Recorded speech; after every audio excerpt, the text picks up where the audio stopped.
السلام علیکم۔ آپ کا استقبال کرتی ہوں میرے چینل آپ کے مسئلے پر۔ ناظرین، آج میں آپ کو صلاۃ التسبیح کی نماز پڑھنے کا صحیح طریقہ اور تہجد کی نماز پڑھنے کی کس قدر فضیلتیں بتانے جا رہی ہوں۔ اگر آپ سے صلاۃ التسبیح کی نماز صحیح طریقے سے پڑھنی آ جائے تو انشاءاللہ رحمان آپ کے پچھلے تمام چھوٹے بڑے گناہ ظاہری اور باطنی سب اللہ سبحانہ وتعالی اپنے رحم و کرم سے معاف فرما دے گا، اور آپ کو تہجد کی فضیلت پتہ چل جائے تو آپ کی انشاءاللہ رحمان کوئی بھی دعا تہجد میں مانگی ہوئی رد نہیں کی جائے گی۔ ناظرین، ان نمازوں کے بارے میں آپ کو بہت تفصیل اور باریکی کے ساتھ بتاؤں گی۔ اس سے پہلے اگر آپ نے اب تک میرے چینل کو سبسکرائب نہیں کیا تو میرے چینل آپ کے مسئلے کو سبسکرائب کر کے بیل نوٹیفیکیشن کو آن کر دیں تاکہ آپ میری تمام اپڈیٹ سے آگاہ رہیں۔ یہ بالکل فری ہے۔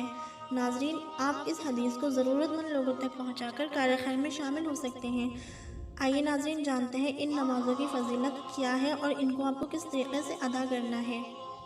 صلاۃ التسبیح کی نماز پڑھنے کا آسان طریقہ یہ ہے: 4 رکعت نفل نماز کی نیت باندھ کر سبحانک اللہم اور الحمد، اس کے بعد کوئی اور سورت پڑھ کر رکوع سے پہلے 15 مرتبہ یہ کلمہ سبحان اللہ والحمد للہ ولا الہ الا اللہ واللہ اکبر پڑھے، پھر رکوع میں جائے اور سبحان ربی العظیم پڑھنے کے بعد 10 بار پھر وہی کلمہ تمجید پڑھے، پھر رکوع سے اٹھ کر سمیع اللہ لمن حمدہ ربنا لک الحمد کہنے کے بعد پھر 10 بار وہی کلمہ تمجید پڑھے، پھر سجدے میں سبحان ربی الاعلیٰ کے بعد 10 بار وہی کلمہ پڑھے، پھر سجدے سے اٹھ کر بیٹھ کر وہی کلمہ 10 بار پڑھے، پھر دوسرے سجدے میں تسبیح کے بعد 10 بار پڑھے، پھر سجدے سے سر اٹھا کر بیٹھے اور 10 بار وہی کلمہ پڑھ کر دوسری رکعت کے لیے کھڑا ہو جائے یا کھڑی ہو جائے۔ یہ کلمہ ایک رکعت میں 75 مرتبہ پڑھا گیا۔ اسی طرح ثنا چھوڑ کر دوسری رکعت میں پڑھیں اور اتحیات سے پہلے 10 بار پڑھیں۔ بس چاروں رکعتیں اس طرح پوری کریں۔ ان چاروں رکعت میں الحمد کے بعد جو سورت آپ کو یاد ہو پڑھیں۔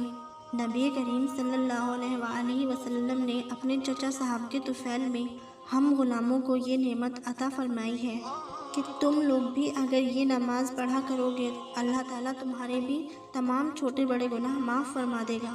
سبحان اللہ، کیا شان رحمت ہے آپ کی، ہم غلاموں کو ہر جگہ یاد فرماتے ہیں۔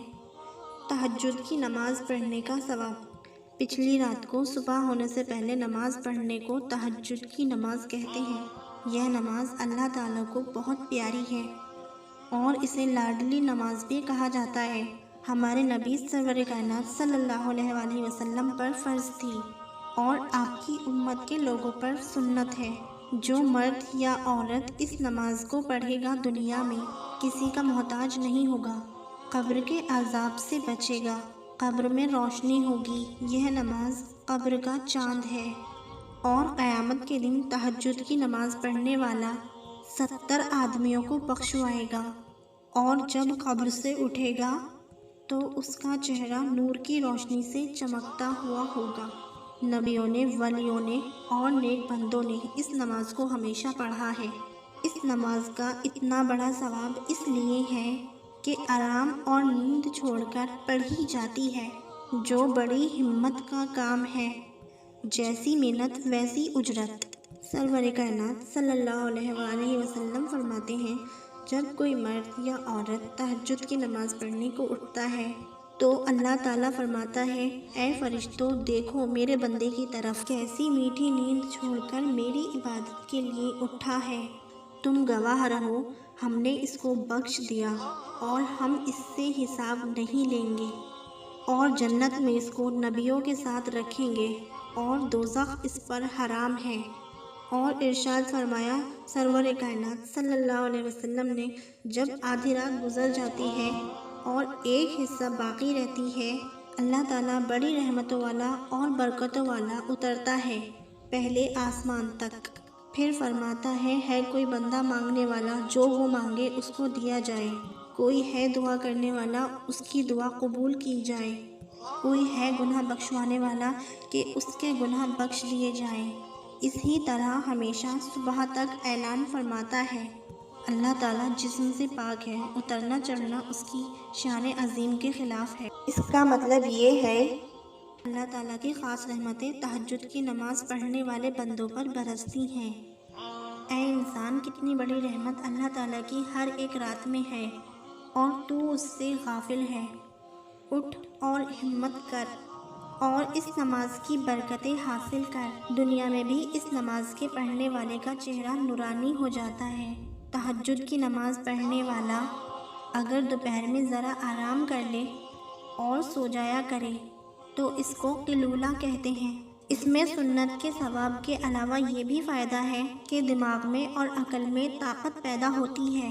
رات کو نماز میں اٹھنے کے لیے سہولت ہوتی ہے۔ اس نماز کی کم سے کم 2 رکعت یا 4 رکعت یا 8 رکعت یا زیادہ سے زیادہ 12 رکعت ہیں۔ جتنی طاقت اور فرصت ہو اتنی پڑھے۔ آپ کو میری بتائی گئی حدیث اچھی لگی تو آپ یہ لائک کر سکتے ہیں۔ اگر آپ چاہتے ہیں میں ایسی ہی کسی حدیث سے آپ کا مسئلہ حل کر سکوں تو آپ نیچے دیے گئے کمنٹس باکس میں اپنے مسئلے بتا سکتے ہیں تاکہ میں اگلی حدیث آپ کے مسئلے پر بتا سکوں۔ انشاءاللہ ناظرین، آپ سے پھر ہوگی ملاقات کسی اور حدیث پر، تب تک کے لیے لوں گی اجازت۔ اللہ حافظ۔